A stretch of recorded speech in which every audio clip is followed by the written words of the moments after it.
And good afternoon, everyone. Thank you for joining us. I am pleased to be hosting our webinar today from the unceded territory of the Syilx Okanagan people. My name is Michelle Ratcliffe, and I look after stakeholder relations here at the Kelowna Chamber. Today is Tuesday, June 15th, and we are here today for the Business Smarts session with our long-standing Platinum member, an amazing member for over 20 years now, Scotiabank. So this session is being recorded today. We will make this recording available to you after the fact on our website and our YouTube channel. I would like to start today by thanking Associa BC. Associa BC sponsor our Business Smart series. They've been an incredible supporter through a very challenging year. They've been able to make it possible for us to offer these monthly sessions where our members share their expertise with other members. So thank you so much, Associa. I'd also like to thank our President's Circle, whose support make this programming available year-round. So thank you to Interior Savings, UBC Okanagan, Rogers for Business, and MNP. Also our affinity partner, TD Benefits, the provider of our Chamber's group insurance program. This is the #1 extended benefits program in the country, and definitely an essential benefit for many of our members. Lastly, just a few upcoming events to mark on your calendar. Next week, Thursday, June 24th, we have our quarterly membership meeting with special guest speaker Sam Samadar for airport director at the Kelowna International. So what an interesting time to be hearing from the travel sector and hearing from Sam. The following day, on Friday, June 25th, the Honourable Aaron O'Toole, Leader of the Official Opposition, will be joining us for a conversation with members and Chamber leaders from across the entire Okanagan. You can register for both of these events on our website. And lastly, just a reminder, our COVID-19 resources can be found at our website, OkanaganWeGotThis.com, which is our specific website for COVID-19 resources. You'll find here the latest news, updates, resources, and as well as success stories from our members over the last year. So with that, let's get down to business for today's session. First, I want to acknowledge everyone here for showing up today, because that alone, you have committed to taking this hour for yourself, especially right now. We know how precious your time is and how easy it is to get stuck in the immediate. So good on you for jumping in and taking the time to look up and to look ahead. This will be a very interactive session today. So just a Zoom reminder that you can pose any questions through the Q&A box, and our presenter today will be monitoring that Q&A box throughout the session, and there'll be time for some open Q&A at the end. So with that, I will introduce our speakers. So we have two speakers with us today from Scotiabank. Trish Vale is Regional Vice President for Western Canada for the Mobile Advice Team for Scotiabank Global Asset Management. She brings quite an impressive credentials from both home and abroad. She's a fellow of the Canadian Securities Institute, a certified investment manager and certified financial planner. She's also an entrepreneur herself, so maybe we'll hear a little bit about that side of her world as well. She was VP of Financial Planning at BMO and has been with Scotiabank now since 2016. So Trish is zooming in today from the Lower Mainland, but she is originally from the Okanagan and spends lots of time up here with her family. So she likely already knows many of our members that are on the call today.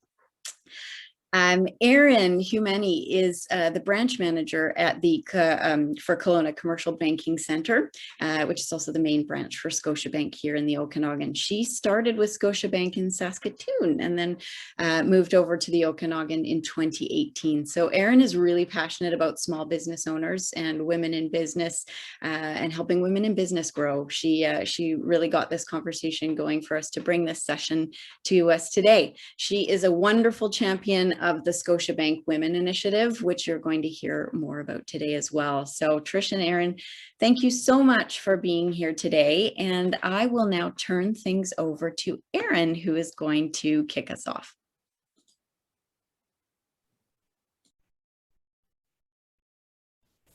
Hey, thank you for the great introduction, Michelle. So as mentioned on there, my name is Erin Humany. I'm the branch manager here at Kelowna Main Branch. So just in your area for everyone, feel free to stop in anytime. Welcome to our Sisterhood of Business Women Workshop. So my focus is on providing advice to help our clients become financially better off. And today's presentation is going to center on retirement planning for you as a business owner and as a woman. Trish with me today is our regional vice president for mobile advice team, as Michelle mentioned, and is very experienced in financial planning, both within Scotiabank and in her personal life. Male or female, shouldn't business and retirement planning be the same regardless of gender? Short answer is no. We'll get to the whys and what you can do about it over the course of today. We're wanting to bring the focus of retirement planning back to you and discuss how you can integrate your business into your retirement plan.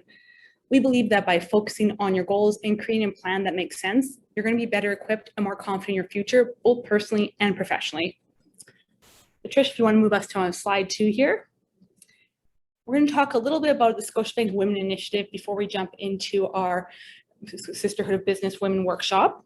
So the Scotiabank Women Initiative is a comprehensive program designed to help advance women-led businesses through access to capital, mentorship, and education. We launched on December 5th of 2018 across Canada, and our focus is to help women-led and women-owned businesses. The program aims to help Scotiabank better understand and serve women business leaders and be a valued partner in their success. At Scotiabank, we strongly believe that the 3 pillars of the Scotiabank Women Initiative will deliver meaningful long-term support to women-led businesses at different stages of growth. Scotiabank consulted with clients, researchers, and academics to better understand the challenges that women business leaders face. This input has helped shape the Scotiabank Women Initiative, its areas of focus, and its objectives. You'll hear a lot about unconscious bias, which refers to a bias that we are unaware of and which happens outside of our control. It's a bias that happens automatically and triggered by our brain making quick judgments and assessments of people and situations, which will be influenced by our background, cultural environment, and personal experiences. Go on to our next slide here, please. So Scotiabank clients who identify as women business leaders interested in joining the program should email us womeninitiative@scotiabank.com, and I'll drop this link into our chat box in just a moment. We can set up an appointment at a local branch to learn more. If you're an existing client of Scotiabank, please feel free to contact your client relationship manager, small business advisor, or branch manager, and they can also help you find out more about the program and get you involved in the community of our Scotiabank Women Initiative here in the Okanagan. To be eligible for the program, you just have to be existing or new Scotiabank women-owned or women-led business. So women-owned, we define that as owned or partially owned by a person identified as a woman. Women-led is a decision maker or C-suite role held by a person identified as a woman. So keeping it pretty broad for the women-owned and women-led businesses. The program is only open to Scotiabank clients. However, we do have some elements that are available to everyone. More information about the program, as well as some of those elements on education and mentorship, can be found at scotiabank.com/women initiative, and I'll drop that link into our chat box as well right away. With that, I will let Trish jump into our session on Sisterhood of Business Women Workshop.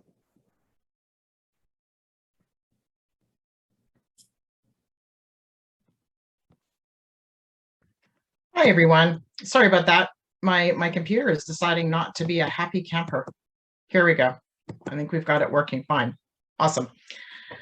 Hopefully everybody can see my slides. I am thrilled to be here today. As Michelle said, I actually am from the Okanagan and do have a lot of family and friends, and my husband's from the Okanagan as well, so we do spend a lot of time up there. As Michelle mentioned, this is going to be an interactive workshop, and so hence the reason why you would have received a worksheet that goes along with the workshop. And so you're going to get the opportunity actually to participate virtually, meaning you're going to be able to put up your virtual hand and put down your virtual hand when you finish voting on questions as we go through here. When I started the session this morning, the raise your hand was at the bottom. Now it's at the top of my screen. So if you're having difficulty looking for it, either look at the bottom or look at the top, because you will see sort of an animated hand there that will allow you to vote as we go along and do the questions. And as mentioned, this is a virtual session today, and I do have to come clean. I have a 75-pound yellow lab dog who, if he sees a crow or hears the mailman, he will go a bit berserk. So I can't obviously mute myself. So if you start to hear some barking, I'm going to apologize in advance. The last I saw of him, he was downstairs, so we should be good to go. But I do encourage you to really participate in this session and to put up your virtual hand and vote on the questions as we go through. And so really the intent today is threefold. Number one, we want to look at you and your business. We want to look at your retirement financial planning, and I'm going to provide some advice along the way as well. We're going to go at a pretty good clip because, as Michelle said, I really want to leave time for questions and answers at the end. And so really first things first, and this is not going to be news to you, that is that small business is big business here in Canada. In fact, the majority of the employment here in Canada is not from companies like Scotiabank with 90,000 employees. It's from companies like yourselves. And so obviously small business is very, very important to the Canadian economy. And from the lens of being a female, 15.7% of the small and medium-sized businesses are owned by women. But the fastest growing segment in Canada of any small business landscape is actually the women sole proprietors. So that is fantastic. And so I talked about in the agenda for today that we're going to talk about you and your business, and we're going to talk about, you and your financial plan or retirement. The conduit kind of between the two is what's called the succession plan. The succession plan is, what are you going to do with your business when you retire? And so basically 3 out of every 4 business owners have told us that they actually want to exit the business. So that means selling, transferring their business, winding down their business. And you might be wondering, well, what is the other quarter going to do? Well, the other quarter is still going to stay engaged in their business some way, shape, or form. They're not going to be exiting their business. They may not own it anymore, but they're not going to be actually exiting the business. About a third of business owners who say that they're going to actually sell their business are relying on that to fund their retirement. And you've probably heard the saying, don't put all your eggs in one basket. I would definitely say you don't want to be somebody who is relying on what you're going to get for your business when you sell it to fund your sole retirement. You definitely want different sources of income funding that retirement. And we're going to talk about that in a couple of minutes. And again, through the lens of female owners, I'm going to round up because it makes life easy.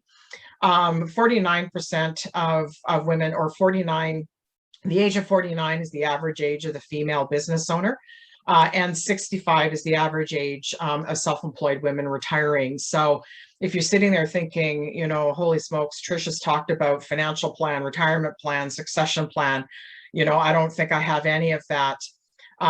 You've got 16 years to actually build on that. And, there's no better time than the present to get going on that. And so this is actually where we get the opportunity to vote for the first time virtually, and that is around the succession plan. So, I mentioned that, 25 or a quarter of the business owners have basically said that they are still looking to be a part of their business in retirement, but another 3/4 have basically said, no, I'm exiting the business totally when it comes time for retirement. So what I want you to do is raise your virtual hand. Hopefully you found your virtual hand.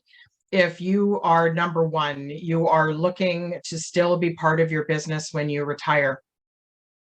So put up your virtual hand. What about number 2? Are you number 2? Meaning that you are exiting your business completely.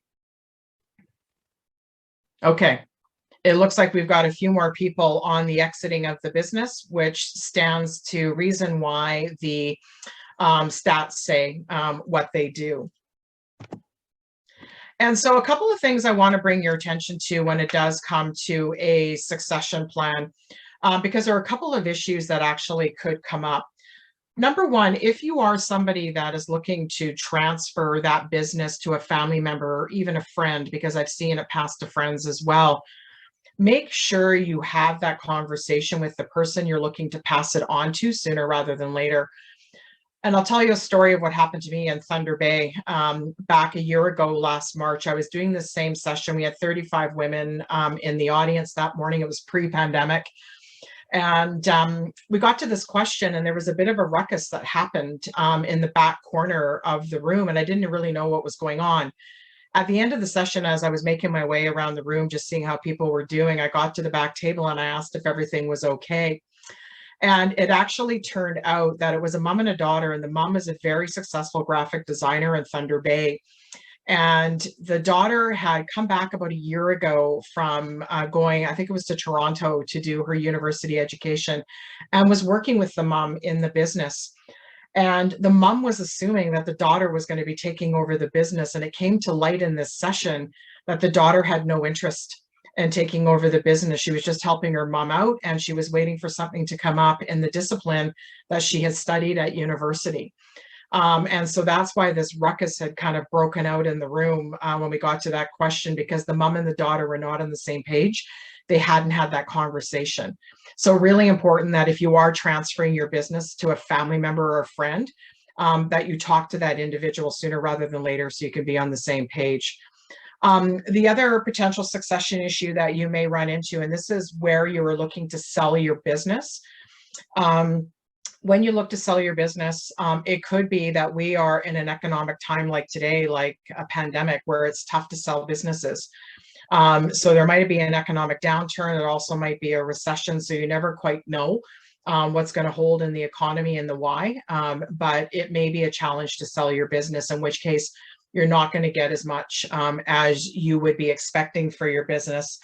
The other thing is there might be technological advancements which render your product or service obsolete, and again, making it more difficult to actually sell your business. So hence why I was saying you want to have more than selling your business as the source of funding for your retirement. You want to have multiple sources of funding for your retirement.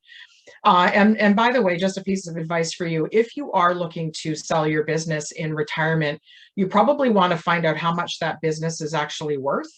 And so I would talk to your accountant about getting somebody in to value your business so that you have a rough idea of how much that business is actually worth. And so I mentioned it's really incredibly important to have multiple sources of funding for your retirement. And this leads us to question number 2. So in question number 2, it's really about exploring the different types of retirement income that you would be relying on. So, do you have registered retirement savings plans? Do you have a work pension, like an individual pension plan, for instance? Maybe you're looking for government sources of income, like a Canada pension plan or old age security. Maybe you're looking to leverage your business. So you're looking to work part-time in the business that you've now sold, so you're working with the new owner. Or it could be that when you sold your business, you actually entered into an agreement with the person that bought your business that they will pay you over, say, a monthly basis for 5 years. So you've got a bit of a trailer that happens through your retirement.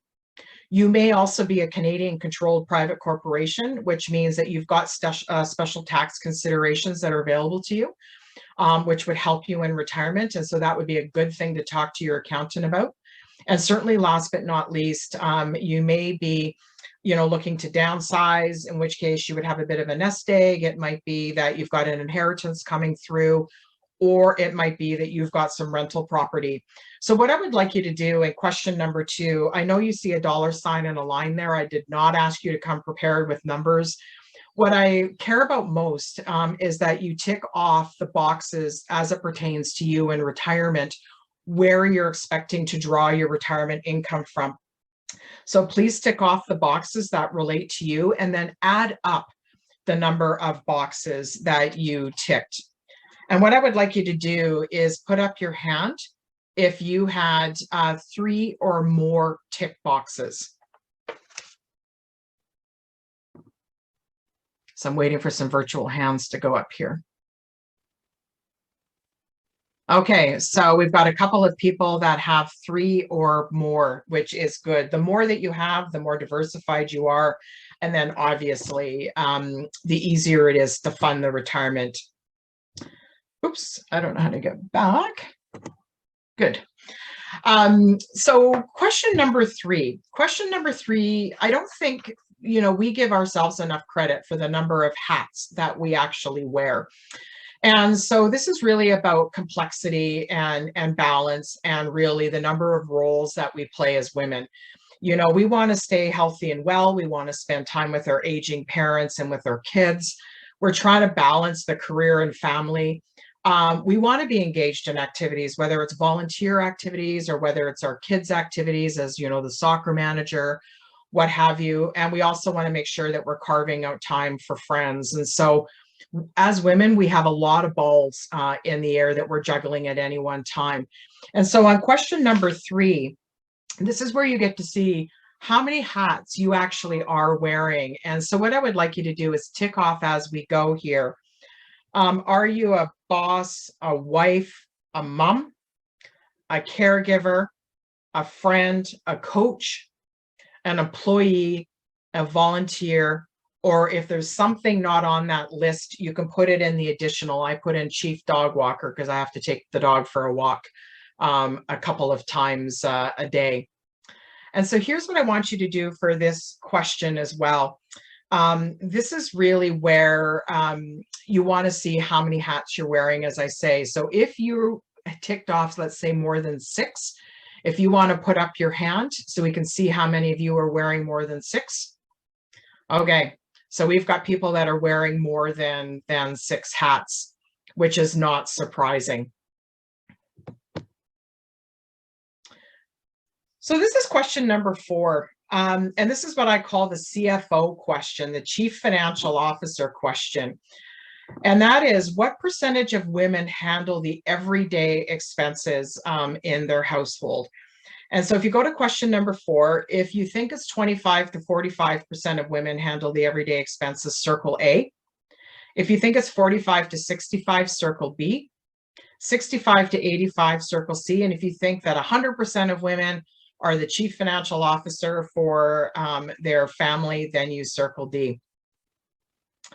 Okay, so how many think A? Put up your virtual hand. We have a taker. B? How many think B? C? We have more takers with C. And then D. We've got a taker with D. Well, the answer is actually C, and that is 85% of women are involved in the everyday expenses or handling the everyday expenses, which is, as I say, that CFO job. What's interesting, though, and a bit of a contrast, is that only 23% of women really take the lead in the long-term financial planning and investments, which I would say is kind of like the CEO of the family. And so why is that? And this is question number 5. Is it because women generally feel that they don't know a whole lot about finance investments? And so if you go to question number 5, what percentage of surveyed Canadian women say that they know very little about finance and investments? If you think it's 5 to 20%, circle A. If you think it's 20 to 30, circle B. 30 to 50, circle C. And if you think it's over 50%, say that they know very little about finance and investments, you circle D. And so who said A? Put up your virtual hand. Who said B? Okay, we've got a couple of people. What about C and D? So we had somebody that, we had actually kind of an even split between D and B. Well, the answer actually is C. So 38% of Canadian women say that they know very little about finance investing. And, if you look at the glass half full part of this, that actually means 62% of Canadian women say that they know quite a bit about finance and investing. So what's interesting is the lion's share of women say they're very comfortable and know quite a bit about finance investing, yet we actually don't get involved in the finance and investing as it relates to our family and working with our spouse or significant other. And I can tell you from a bank perspective, we want you involved in that aspect of it. We see a lot of widows who come into the bank after their husband has passed away, and they don't know where anything is. They don't know whether they're going to be okay. They don't know what they have. And so it's a lot easier for them to be able to be involved in the finances and be involved in the planning, etc. When it comes to actually working as the co-CEO of the family. A couple of more stats that I think are important that came out of this particular survey as well is that 9 out of every 10 women say they struggle with at least one thing in their finances. That one thing, by the way, is debt. We also know that 28% of women say that they rely on a partner to help them make ends meet financially. And so I'm a financial planner, and so financial planning is incredibly important, and obviously in what I do, but I also think it's really important to Canadians in general. And so this was a study that was done by, it's now called FP Canada, and that is that 81% of people that do have a financial plan say that they are on track to meet their financial affairs and their financial goals. And 65% say that they feel very prepared to make it through tough economic times. So tough economic times would be something like we have now with COVID or a recession. 60% say that they feel prepared for an emergency. An emergency would be something short-term, whereas a tough economic time would be something that's more long-term. And so the example I always give is one of my personal examples, whereas a couple of years ago, I was sitting in my office doing some work. It was Christmas time or just before Christmas. And all of a sudden it started to rain in my office, which is not a good sign. So not only did we need a new roof at Christmas, but trying to find a roofer at Christmas proved to be very challenging. And so here's the thing, when it comes to putting money away for a rainy day, we recommend that you have 3 to 6 months worth of expenses saved as income in an account. So if you need to dip in to buy a new roof, or something happens like in a pandemic or in a recession, you've got a little bit of a nest egg that you can dip into for emergencies.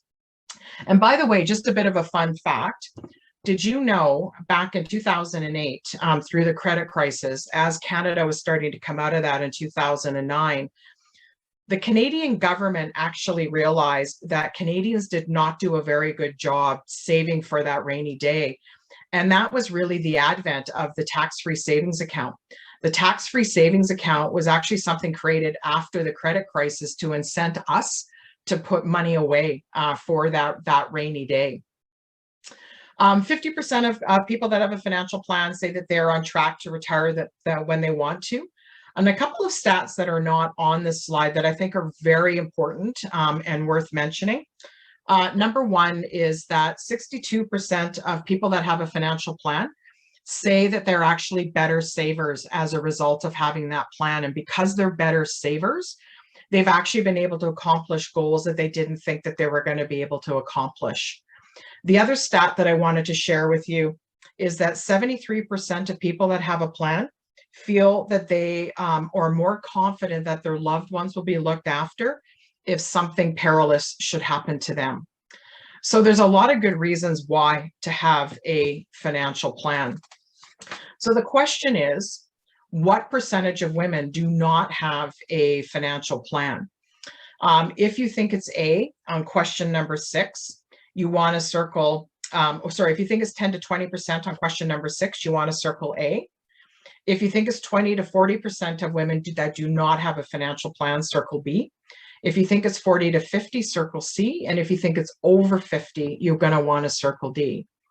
And again, this is your opportunity to put up your virtual hands. So how many people said A? How many people said B? So we have a couple takers at B. What about C? What about D? So it looked like it was evenly distributed across across the answers. And the actual answer is that 56% of women do not have a financial plan, but then I'm going to look at also the glass half full, which means that 44% of women actually do have a financial plan. But if you don't have a financial plan and you're part of that 56%, you really want to get one. You know, I talked about in the previous slides that allows you to control your finances. It also gives you that roadmap to achieving your goals. It helps you weather those downturns. It makes you a better saver, and it also helps you prepare for emergencies, and also, you know, helps cover off your loved ones if anything perilous should happen to you. Question number 7, I would say, is the meatiest question, and that really relates to goals, because this is where we get started in the financial plan. And so make sure you're on the second page of the worksheet. From a prioritization of goals, I'm going to give you some examples, and then we're going to take a look at what goals you have by giving you the opportunity to write them down. So one of your goals might be a current priority. So a current priority for you might be paying down debt. You might feel overwhelmed with your debt load, and so you really want to pay down your debt. So that would be considered to be a current priority. Maybe you've got a family goal. And that family goal is you have children and you want to be able to put money away for their education to be able to help send them to university. Maybe it's a retirement goal. You know, as I mentioned, my husband and I are from the Okanagan, and for the last year, we've been coming up to Kelowna looking for properties. We'd like to spend 6 months of our time in Kelowna when we retire. But we don't want to wait till we retire to look for that property. We want to look for that property before we retire. Maybe it's lifestyle. Many clients I've talked to in the last little while can hardly wait to go on a trip with their extended family and their family post-pandemic. So maybe that's a lifestyle goal of yours. Maybe you've got a home goal. We've got lots and lots of people that are doing renovations on their home. And certainly last but not least, as business owners, you know, maybe you're looking to expand your business. Maybe you're looking to create a new product and service. Maybe you're looking to hire more people. And then everything in between as far as the business goal goes. And so what I would like you to do in question number 7 is just quickly jot down, you know, what are 3 personal goals that you have for yourself? And then what are 3 work goals or business goals that you will have? And don't, I'm not going to ask you to share, so, you know, you can be as open as you want on your worksheet. But it's important you put it on your worksheet, because my call to action is going to be for you to go and see your advisor. And this is exactly where that advisor will start with you, is around those goals. And so what does that planning process look like? I can tell you, I've had many clients over the years say, oh, the planning process seems so onerous. It seems so overwhelming. There is a lot of work, but there's a lot of work for us. And so it's a labor of love for us when we're putting together financial plans for clients. The one thing that we ask of any client that's doing a financial plan with us is to be open and honest. And the example I usually give to clients is, you know, when you go to the doctor, you're not evasive about what your symptoms are when, you know, the doctor's asking you what's wrong. And so in our first process and understanding you, we're asking the questions because we really do want to get a sense of who you are and where you want to go. What are some of the things that you've already put into place for that financial plan? And that's probably the most robust part of the conversation, is understanding you. We then actually will take it away. We'll develop the financial plan. And I should say, you know, I say we, and I'm talking about we as financial planners, not necessarily we at Scotiabank. As a financial planner, there's a specific process that we are expected to follow. And this is the process that we would be expected to follow as a financial planner. And so, as I say, we take everything away, we develop that financial plan, and then we come back together and work with you on the action plan, because sometimes it's not black and white. And sometimes it's about working with you as to what would work well for you. And so sometimes we can be the bearer of good news and say, you know what, you've done a fantastic job saving for retirement. In fact, so much so, you can stop contributing to your RRSP, or you can actually go from a balanced portfolio to a conservative portfolio. You don't need to take as much risk. Or, you know what, you can retire at 60, not 65. And all else being equal, if you don't want to do any of those, then we tell you you're going to have a lot more at retirement than you're expecting. Sometimes we're the bearer of bad news and have to say, you know what, based on what you want in retirement, we can't get you from point A to point B without making some tweaks. And so it might be that we need to actually ramp up the return on your portfolio and go from a balanced portfolio to a growth portfolio. It may be that we need to increase the contributions into your RSP. Maybe it's $200 a month instead of $100. It also might be, you know what, you can't retire at 65, it has to be 67. And again, all else being equal, if you don't want to do any of those, then we might have to tell you that, you know what, if you want X amount at retirement, you're not going to be able to make it there based on keeping everything equal. This is what you were actually going to have at retirement. And so that's what I mean by working on the actions, what makes sense for you. So we will give you options, and then we revisit at least on an annual basis to make sure you're on track. And if you have what's called a material change in your life, which is something notable, birth, death, job change, inheritance, selling your home, that is notable in someone's life, that would warrant a change in the financial plan as well. So we'd want you to come in and we would revisit that plan. And I just want to take a moment and talk about retirement, because when people think retirement, they think of what we call the go-go stage of retirement, which is, you know, golfing, traveling, spending more time with grandkids, you know, ramping up the time that you would be spending on a hobby.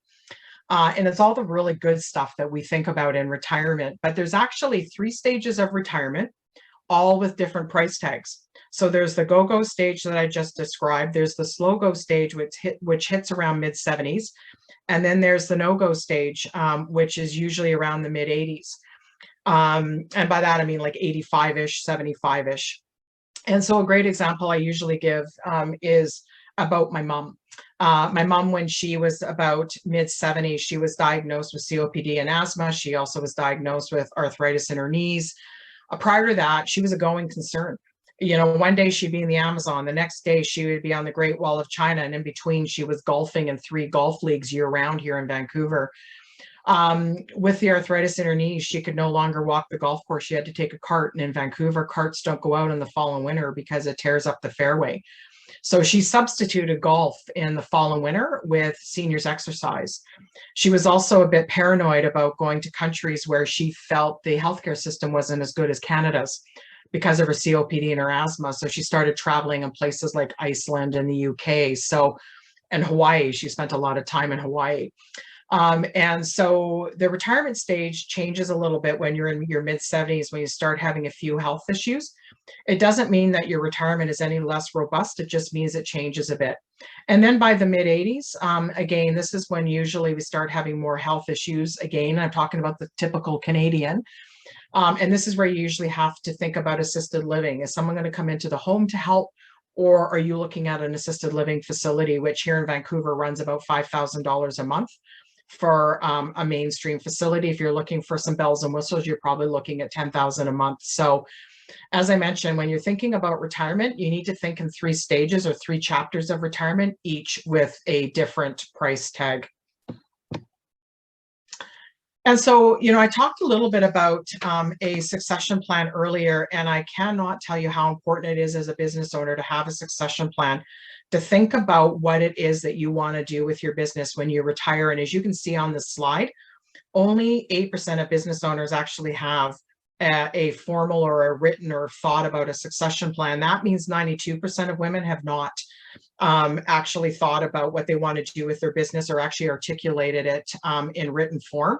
So here's what I want you to do. In question 7B, 7B is where you had your business goals. If you did not have succession plan in there and you do not have a succession plan, I want you to write succession plan in 7B. And equally important as a succession plan on the business side is an estate plan on the personal side. And this is really question number 8. And it's, funnily enough, if any of you watch Global News, Andrew Rua had a piece on estate planning last night on Global News. And she actually had a family lawyer on to talk about the importance of wills, powers of attorney, guardianship, which is minor children, which in British Columbia is under the age of 19. And what's not on here is beneficiaries, making sure your registered plans at your bank or your financial institution have got beneficiaries on them. And so we're going to talk a little bit more about wills, POAs, guardianship, etc. in the next couple of slides. But I think what's important from a level setting perspective is to understand what percentage of Canadians do not have an estate plan. So if you go to question number 8, if you think it's 10 to 20%, circle A. If you think it's 20 to 40, circle B. If you think it's C, 40 to 50%, circle that one. And then last but not least, obviously, is 50%. So this is where you're going to get the chance to vote again. How many thought it was A? B? Okay, we've got a taker at B. C? Actually, we had a couple takers at B. What about D? Okay, it looked like mostly it was in the B's, and it's actually D. Believe it or not, 51% of Canadians do not have a financial plan. And I would have to tell you, based on what I've seen over the last 30 years being in this business, even those that have a financial plan, or sorry, have an estate plan, it's not up to date. So I've seen wills where people have died that have still been articulated in the will. I've seen where the executor is no longer around and living on the other side of the country. I've seen where grandchildren have been born and there's nothing in the will related to the grandchildren. So equally as important as having a will and powers of attorney is having them actually updated and making sure that they are current. From a power of attorney perspective, you want to make sure that you've got somebody that's local. And I would say that's true of somebody that is the executor in the will. It makes it a lot easier to execute when the time actually comes.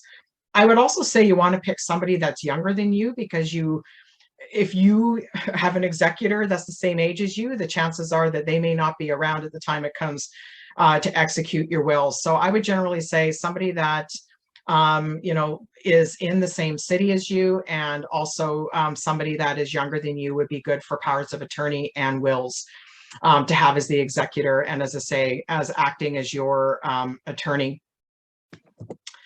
And so on question 7A, if you do not have an estate plan, or if you're sitting there saying, well, I do, but I need to update it, on question 7A, I want you to put, jot down estate plan so that you can remember to go and either update your wills and powers of attorney, or you can go and get wills and powers of attorney. And of course, you would do that through a family lawyer, or you would actually do that through a notary as well.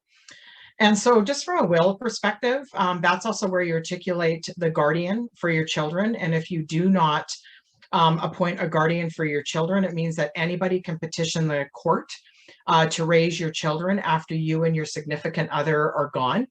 And potentially who the court appoints may not be the person that you necessarily want raising your children, which is the reason why you want to account for guardianship in your will and make sure that you have that conversation with the person that you're picking, or the people that you're picking.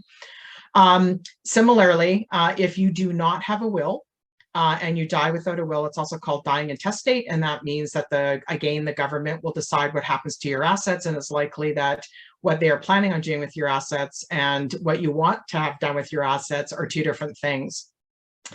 Powers of attorney, there's 3 different types of powers of attorney. There is an enduring power of attorney, which means that you are getting a power of attorney for when you are incapacitated. So you do not have the capability of making decisions anymore around financial things.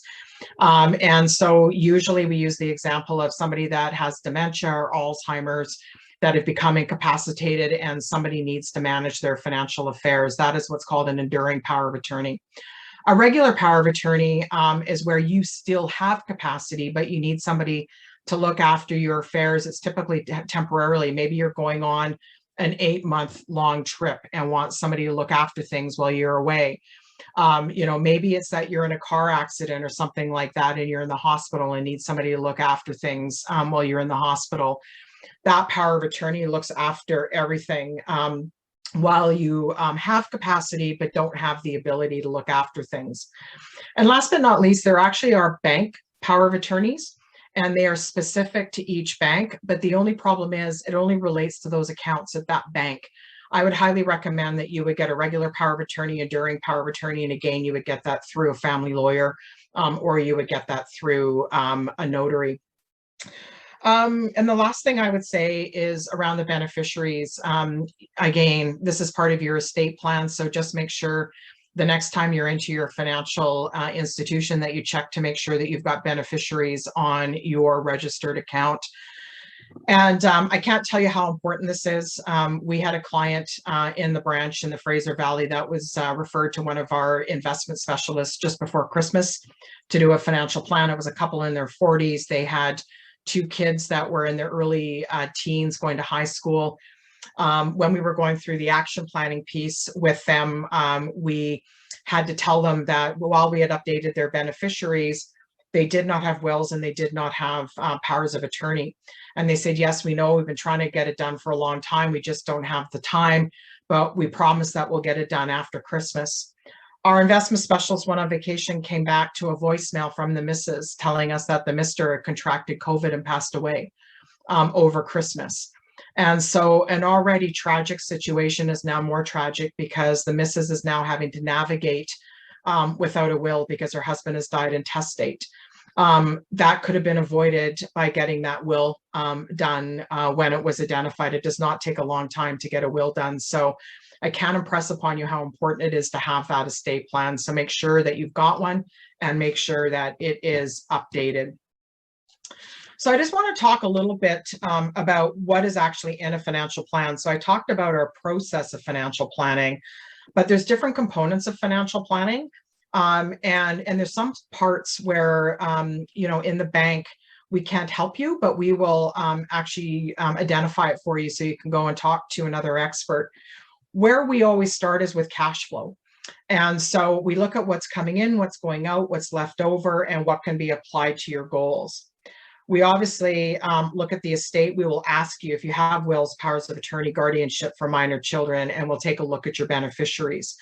But if any of that is out of order, as I mentioned, you need to go see a family lawyer or a notary. On the protection side, this is how you've protected your assets or protected your income. So, you know, do you have house insurance, for instance? Do you have life insurance? And if the answer is no, again, we can't help you. We're not in the business of insurance, and that's where you'd want to go to an insurance company. Similarly, clients will tell us they're downsizing, upsizing, buying rental property, buying vacation property, buying a retirement home. And so this is where we would incorporate it into the financial plan, but we're definitely not real estate agents, so you'd need to find a realtor. On the taxation side, again, we're not licensed to provide tax advice, but often when we're putting together particularly non-registered investment strategies, sometimes there's tax consequences. And so we will tell you that you want to go and meet with your lawyer to make sure that it makes sense for you and your tax situation.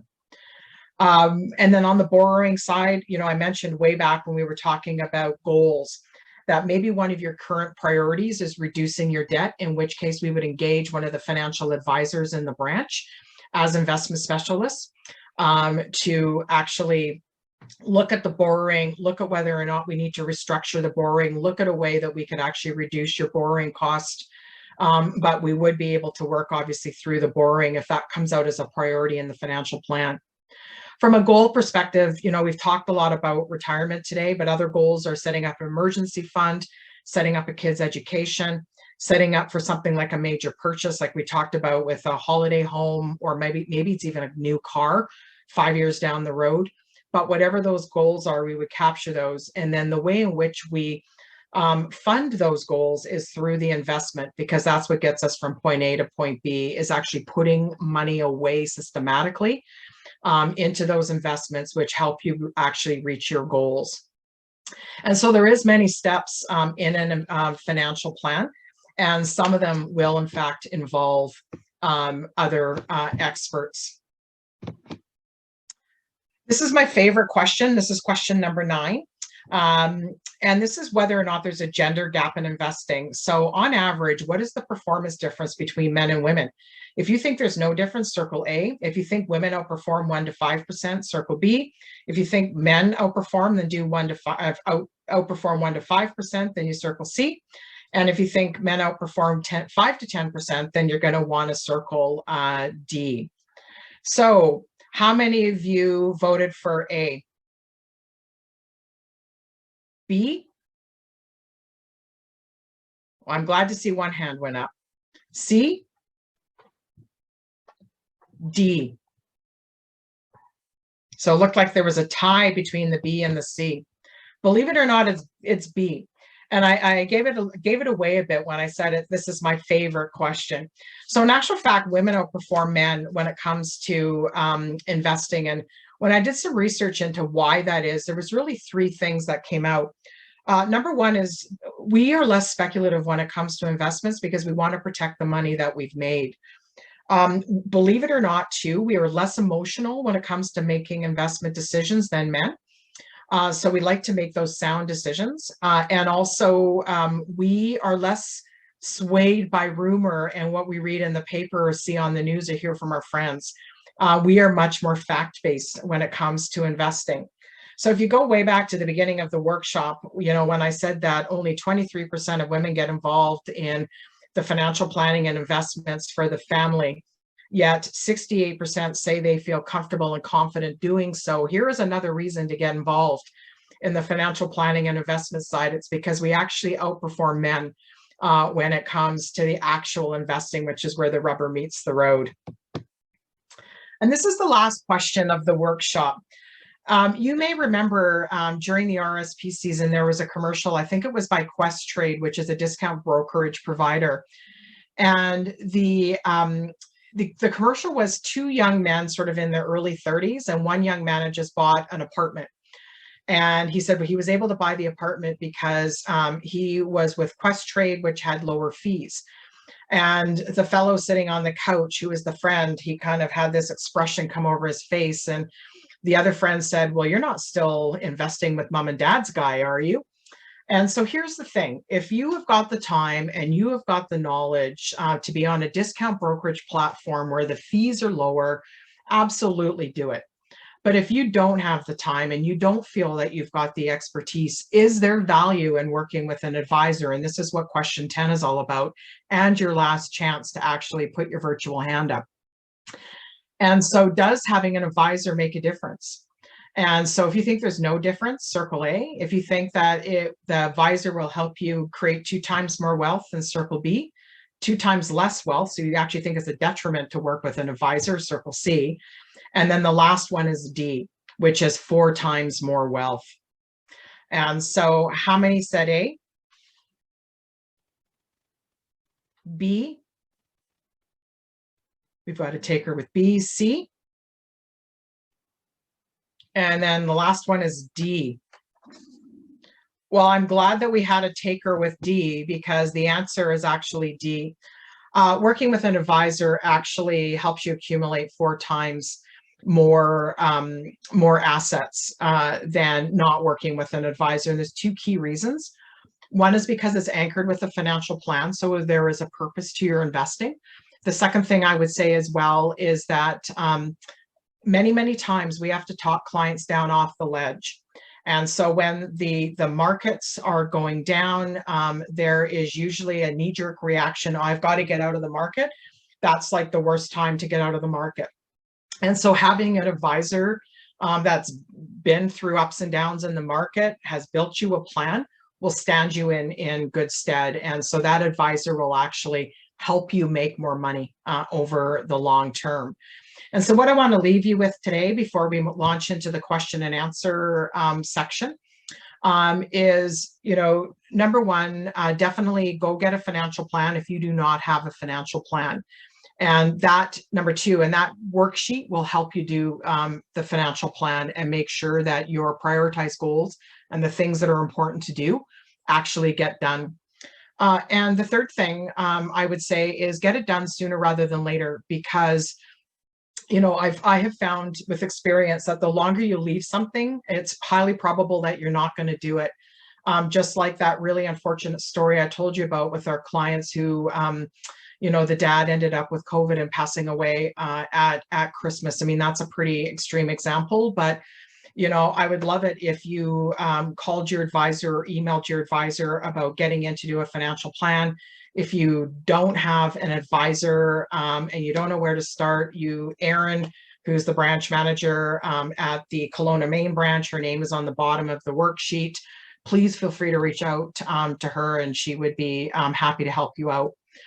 And so with that, I'm going to open it up to questions and answers. And so I'm going to segue now to clicking into questions and answers. And this is where you get the opportunity to type in any of the questions that you may have, and I will answer them the best I can.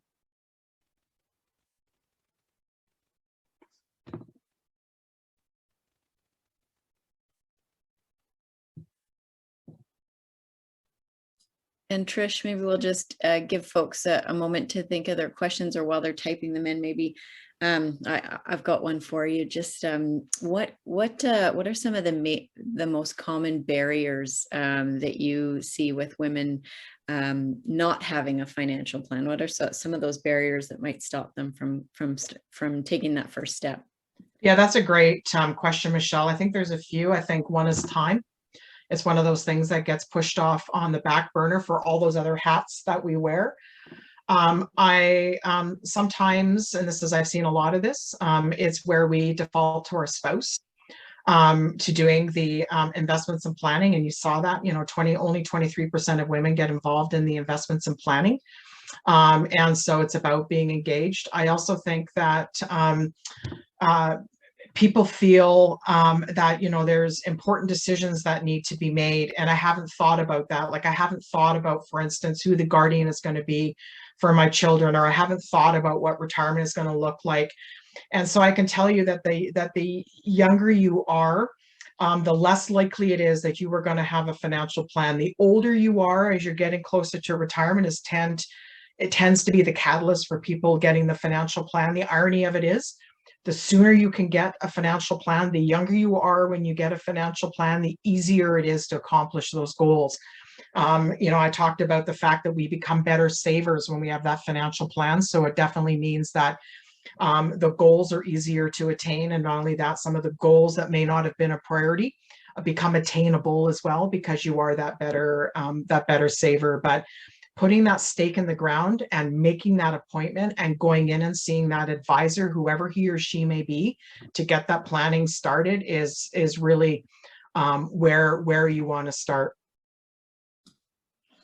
Thanks, Trish. Yeah. I will also put the option out to folks, if anybody would like to ask their question using their microphone or their camera, I can always switch that on for you. If you want to ask the question directly, I will say just use the raise hand function, so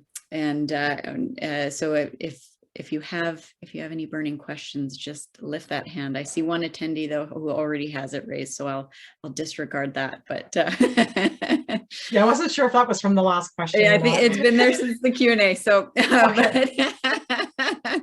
but I can use the chat function to say I want to ask a question, and I can always turn on your video or mic. But we are rounding out on the hour here, though. So I'll watch the Q&A, but I'll wrap us up as we go. Just any closing thoughts from yourself, Trish? Just do it. Yeah. We need everybody to have a financial plan and get on that path. And as I say, if you don't have an advisor, give Erin a call, and she would be happy to help you out. That's great. Thanks, Trish. And just a huge thank you to you for your time to come in today and take the time to share that expertise with our members. And as well, a thank you to Erin for joining us as well to kick it off. We really appreciate Scotiabank's support and bringing this expertise to our membership community. I'm really hopeful that this is the tip of the iceberg for continuing to have these kind of conversations to support women in business in the Okanagan. We had the Women's Enterprise Center as well tuning in today. So great to see an amazing partner in that conversation. We're lucky to have an organization like yourselves really helping us to lead that support of women business owners. So also a thank you to Associa BC for making this event possible, and for all of our members who joined us today. We will continue to stay connected with all of you through our regular e-news updates, and we'll be hosting more of these Business Smarts webinars. This webinar, as I mentioned at the outset, is recorded and will be posted on our website under our resources page, as well as on our YouTube channel.